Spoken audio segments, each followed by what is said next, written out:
Vamos a estudiar la lección número 12 del folleto de la escuela sabática y trata de una manera general cómo estudiar las profecías bíblicas.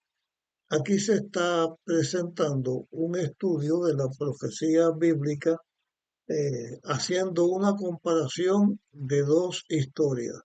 Una que tiene que ver con la experiencia vivida eh, por los tres jóvenes hebreos cuando el rey Nabucodonosor mandó a levantar una estatua que todos debían adorarla. Esa historia va a servir para comprender algo que está en el futuro, de acuerdo con la profecía bíblica. La segunda historia que vamos a tener eh, habla de experiencias vividas por la Iglesia de Dios, por la Iglesia cristiana en su inicio y cómo la Iglesia cristiana también sufrió persecución y señala cómo va a ser en los últimos días de la historia de la humanidad. Así que comenzaremos analizando la primera historia. Eh, Presenta en la lección la historia del rey Nabucodonosor, que tuvo un sueño y que ese sueño se le olvidó y que él comienza a buscar quien le diga lo que soñó, pero que además de decirle lo que había soñado, tenía que decir la interpretación del sueño. No hubo ningún sabio de los sabios de Babilonia que pudiera darle al rey el sueño que había tenido y se le había olvidado. Porque aunque estas personas, estos sabios que tenían, ellos decían que tenían comunicación con el mundo de los muertos, el mundo de los espíritus, el mundo de los dioses, pues tuvieron que reconocer en este incidente que eso era falso, porque nadie puede saber lo que está dentro de la persona, dentro del cerebro de otra persona, o un sueño que alguien tuvo y que después se lo olvida, nadie lo puede saber. El único que lo puede saber es Dios. Dios le dio a Daniel el conocimiento de lo que el rey había soñado. El rey había soñado con una estatua que tenía como componentes en sí distintos materiales: oro, plata, bronce, hierro y teja, o sea, barro cocido que se unía eh, con el hierro. Y que esa cabeza de oro, porque la parte de oro era la cabeza, esa cabeza de oro representaba a Nabucodonosor y que después vendría otro imperio a ocupar su lugar. Y así en Daniel capítulo 2 se presenta la historia de la humanidad. El rey se siente halagado, lógicamente, porque él es la cabeza de oro, pero después que pasa el primer impacto, ya sea que el rey pensó o que de sus servidores tratando de halagar al rey le dijeran que él debía hacer otra estatua en contraposición de la primera estatua, pero que esta estatua que el rey fuera a hacer fuera bien grande, bien majestuosa y que todo fuera de oro.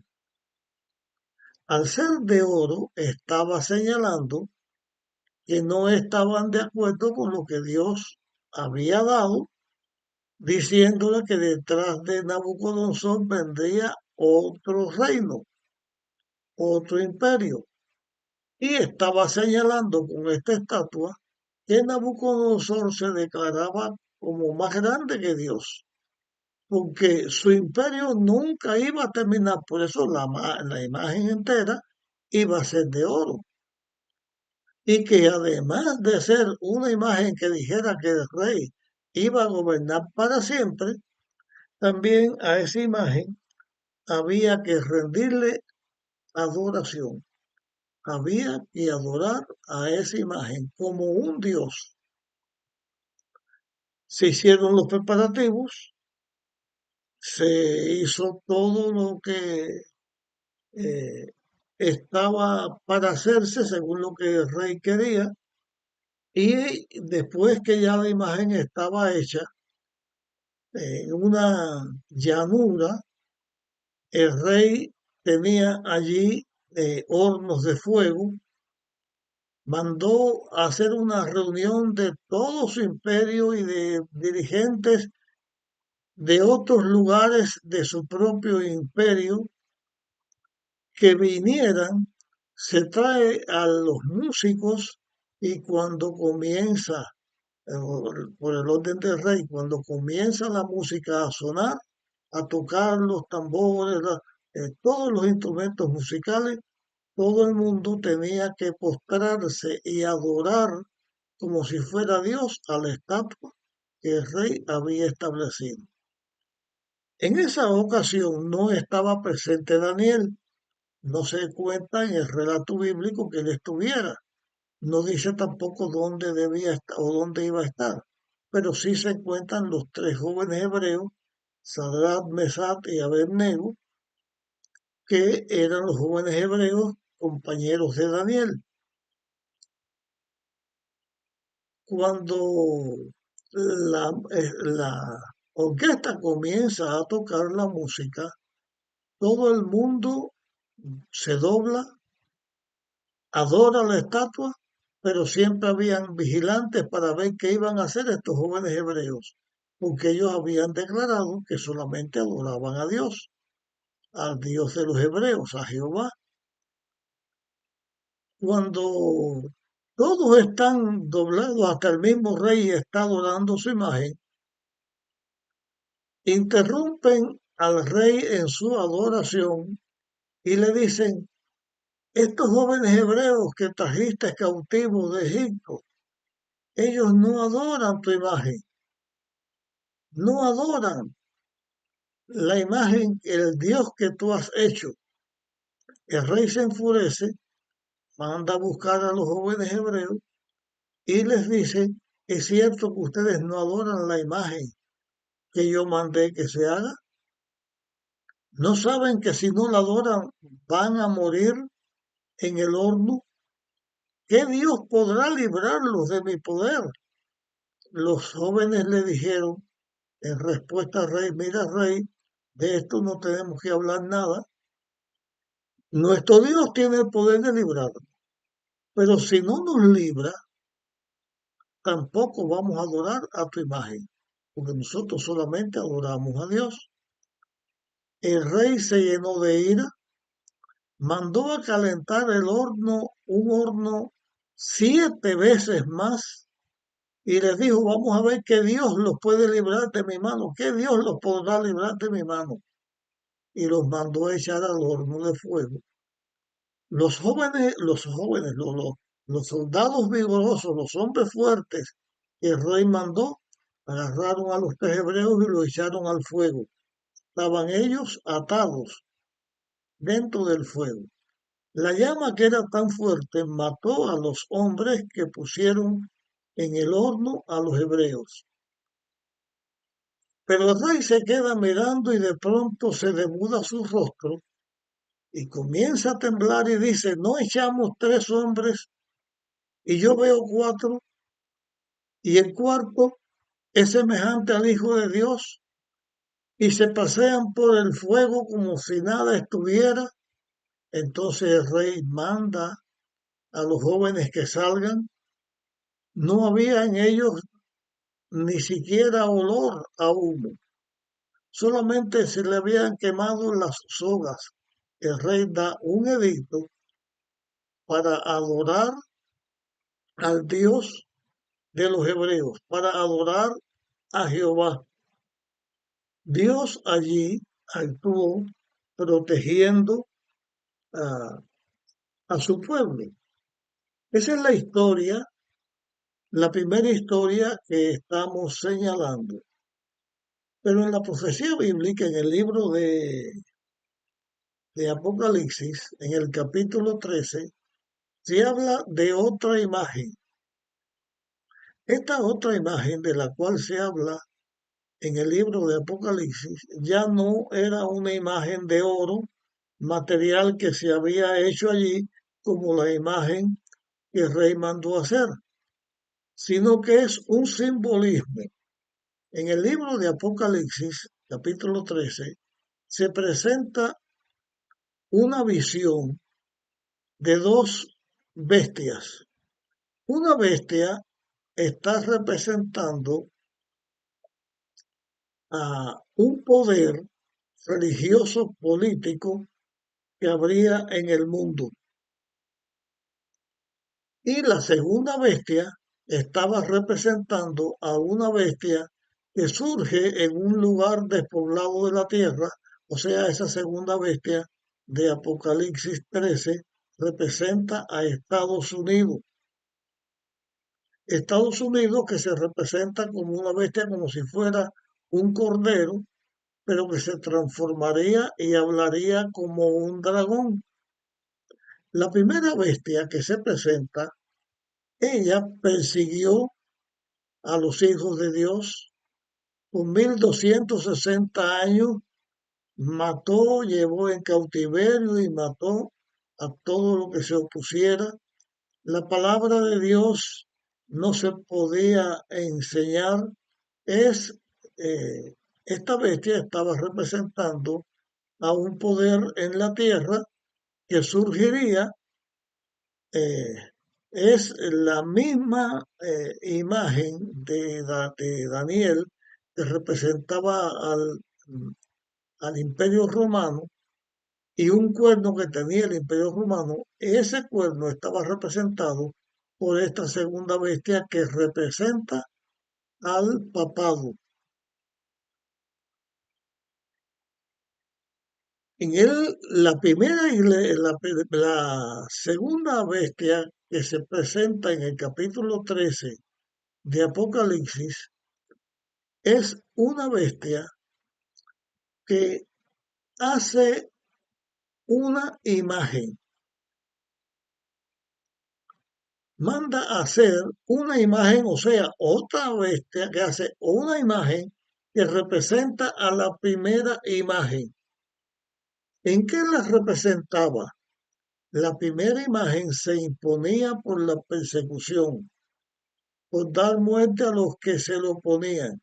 Entonces, la segunda bestia hace una imagen para eh, que todo el mundo adorara a la primera bestia. Esa imagen tiene que ver con un día de adoración, un día que había sido establecido en contraposición contra Dios. Dios estableció el sábado. El sello de la ley de Dios es el sábado. El sábado forma parte del componente del sello de Dios con el cual sella a sus hijos para la vida.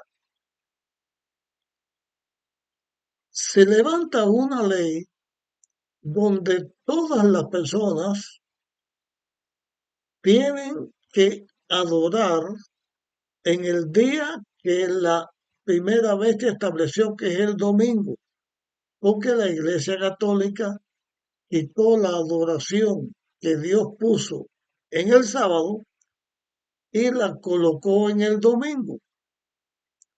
Si las personas ahora querían adorar a Dios y obedecían a la ley de Dios, debían de guardar el sábado. que es el sello de la ley de Dios, porque dice quién fue el que dio la ley y cuál es su gobierno y su nombre. Dios el creador. Pero el que guarda el sábado entonces perseguido por los que guardan el domingo, que fue el día establecido por este poder. No uso aquí la palabra bestia porque es lo mismo, es el poder católico el que hace esto. Pero este poder no es el que está persiguiendo a los que guardan el día de adoración de Dios, sino que es el mundo no católico que adora el día que los católicos levantan, que es el domingo. La razón por la cual se guarda el domingo es porque fue un día establecido por la Iglesia Católica, porque no hay ninguna declaración bíblica que diga que ese es el día que hay que adorar. El mundo protestante, el mundo evangélico, adora a Dios supuestamente, pero está adorando a la bestia porque está adorando en el día que la bestia establece y no en el día que Dios estableció. Se lleva entonces esta lucha final. Guardas el sábado, que es el sello de la ley de Dios, y eres perseguido, eres llevado a la muerte, eres imposibilitado de comprar o vender, estás siendo perseguido, tienes que enfrentar la ira de la segunda bestia y de la primera bestia y de la imagen que se establece que es la imagen de la persecución. Pero si guardas la imagen, si adoras en el domingo, en el día que se establece en contra de lo que Dios estableció, que puso el sábado, y esta bestia o este poder pone el domingo, si adoras en el domingo, tienes la protección de la imagen de la bestia y de la bestia. La primera y segunda bestia de Apocalipsis 13 y la imagen de la bestia, que la segunda bestia, que es el protestantismo, levanta para adorar en el domingo. Si adoras en el domingo, no tienes persecución ni problema con nadie, pero tienes que beber entonces de la ira de Dios y tienes que enfrentarte a Dios. Y aquí la primera parte de la profecía que estuvimos estudiando se refleja en esta última parte de la historia de este mundo que se da eh, ya en la parte final, que estará antes de que Cristo venga a la tierra. Esa es eh, en la historia y el cumplimiento de la profecía. Ahora vamos a analizar también otras situaciones con otra historia que presenta la lección. Cuando Cristo establece la iglesia cristiana, después que Él da su vida mm, para vencer a Satanás, para la redención del ser humano, y va al cielo, y el Espíritu Santo viene y fortalece y capacita a la iglesia cristiana, comienza la obra de la iglesia cristiana con poder, con prodigio, con señales, y cada día el número de los que seguían a la iglesia cristiana iba en aumento. Los judíos o Israel no estaban contentos con la iglesia cristiana y perseguía a la iglesia cristiana. También el emperador Herodes o el rey Herodes perseguía a la iglesia cristiana y se levanta una persecución contra la iglesia y el rey toma preso a, a Santiago o Jacobo, el hermano de Juan, lo toma preso y en la cárcel lo decapita. Y cuando él decapita a Santiago, ve que los judíos, que el pueblo se alegró porque habían dado muerte a ese apóstol de Jesús. Fue el primero de los mártires de los apóstoles. Cuando Herodes ve que eso le gustó a los judíos, toma preso también a Pedro y lo pone en la cárcel. Pero como que en esos días tenía que ver con los panes ácimos, o sea, la Pascua, deja a Pedro preso en la cárcel hasta que pase estos días y después que esos días pasaran, iban a matar también a Pedro. La iglesia estaba orando y pidiéndole a Dios para que Dios protegiera a Pedro y lo liberara. En la cárcel, Pedro estaba preso en cadenas, tenía un grupo de soldados, eran 16 soldados que tenían allí para que Pedro no se escapara. Y cuando llega el momento, la última noche, está Pedro durmiendo y en el relato bíblico se señala algo que es digno de analizar. Pedro estaba durmiendo profundamente. Era su última noche, de acuerdo con el veredicto que había sobre él.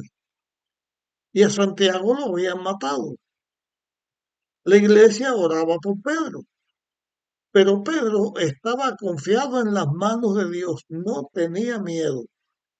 Y en la noche que él iba a tener su última noche, amanecer al próximo día e iba a ser decapitado, está durmiendo en una forma profunda y el ángel, Dios envió a su ángel,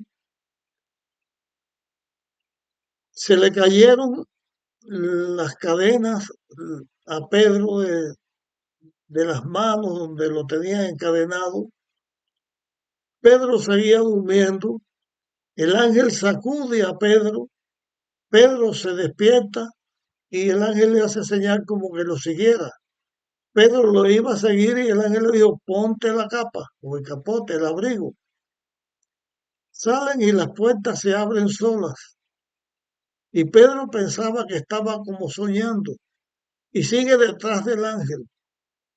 Y cuando están en la calle, ya por la noche en la calle, el ángel desaparece y Pedro queda solo en la oscuridad y en el frío de la noche. Entonces se da cuenta que Dios mandó a su ángel para que lo protegiera. Se dirigió a una casa donde estaba un grupo de cristianos orando. Toca la puerta. Ese grupo estaba orando para que Dios protegiera a Pedro. La muchacha se llamaba Rode, que ve, mira y ve que el que está llamando es Pedro. En la emoción, en vez de abrir, fue donde estaba el grupo orando y dice, ahí está Pedro. Y le dijeron, ¿cómo va a ser Pedro? No puede ser, es imposible. No, que yo lo vi, será su ángel, no puede ser Pedro. Estaban orando para que Dios lo protegiera, pero no tenían la fe de que Dios lo iba a proteger. Pero Dios obró. Una es la decadencia humana y la otra es el poder de Dios. Dios obró, al fin abrieron la puerta, Pedro los hizo señal que se callaran, les dijo lo que había y después salió, dice la Biblia, fue a otra parte. Se cree que donde Pedro fue fue a Roma, donde finalmente murió crucificado cabeza debajo por petición de él mismo. Pero aquí en la historia que hemos señalado vemos cómo la iglesia sufrió persecución. Y en la persecución vemos también lo siguiente. Dios permite que a Santiago lo maten. Protegió a Pedro de la muerte. Lo liberó. Pero después no protegió a Pedro de la muerte porque Pedro murió crucificado. ¿Por qué Dios hace así? Los hijos de Dios no debemos tener temor a ninguna cosa, sino solamente a desobedecer a Dios. Temor a cometer pecado, porque aunque en este relato de la persecución de los apóstoles y de la iglesia, está haciendo o está representando la persecución final que la iglesia de Dios ha de enfrentar y también a la persecución que la iglesia de Dios ha tenido que enfrentar a lo largo de toda la historia del cristianismo, que estuvo la iglesia 1260 años sufriendo la persecución, muriendo por su fe en Dios. Solamente Dios sabe la cantidad de personas que murieron, pero antes que llegue el día de la venida de Jesús, vuelve a levantarse otra vez la persecución contra los hijos de Dios. Los hijos de Dios no van a ser aniquilados, no van a ser destruidos o muertos por la persecución, porque Dios permitirá que algunos mueran, pero que otros queden con vida hasta que Jesús vuelva a la tierra. Y en ese tiempo de esta persecución final, el tiempo de angustia, cual nunca ha sido, del cual hablamos en los temas pasados de la lección pasada, el tiempo de angustia que nunca ha sido, se levanta Miguel para cuidar a su pueblo. Y ante el futuro que se presenta, donde hay persecución, y en el presente en que estamos teniendo esta lección, están las palabras de Jesús que él dijo que iba a sufrir persecución, que iba a morir, pero que ni un solo de los cabellos de la cabeza iba a perecer, porque no tiene la muerte, el pecado, el diablo, no tiene potestad de mantener muertos a los hijos de Dios. Los hijos de Dios triunfaremos finalmente. Los que se mantengan fieles a Dios ante la imagen de la bestia de la cual estuvimos ya hablando, es de acuerdo con las leyes que se van a establecer, de obedecer a Dios y sufrir la persecución de la bestia o de la imagen de la bestia y adorar a Dios guardando el sábado que Dios estableció y enfrentar la ira de la bestia o de los poderes que se levantan contra Dios o desobedecer a Dios y observar el día, que es la imagen de la bestia, que es la adoración del domingo, del día falso, y esa será la última parte de la historia. Entonces, el que se enfrenta a la ira de las bestias será protegido por Dios.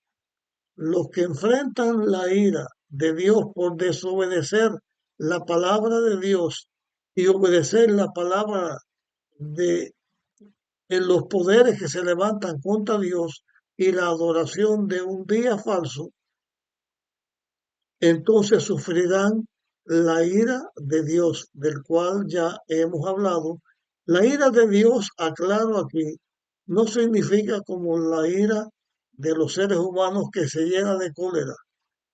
La ira de Dios se manifiesta en que la protección de Dios que se da a sus hijos ya no se va a dar y cada cual recibirá de acuerdo a lo que cada cual hizo.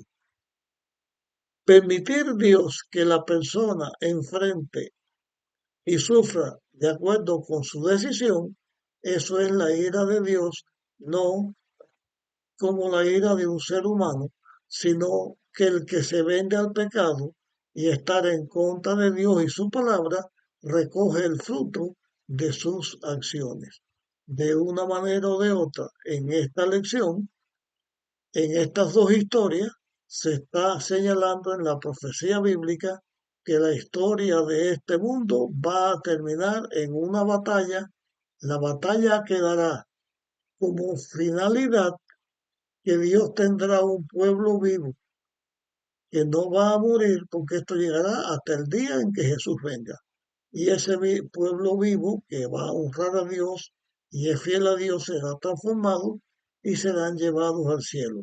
Y todos los que hayamos muerto, entonces morimos, Dios nos resucita, nos lleva con él al cielo y después se establece el reino de Dios en esta tierra. Bien, esta es la enseñanza general de la lección que hemos estudiado en esta semana. Yo deseo que tú y yo y todo el que escuche esta enseñanza bíblica podamos estar con Dios para siempre en su reino.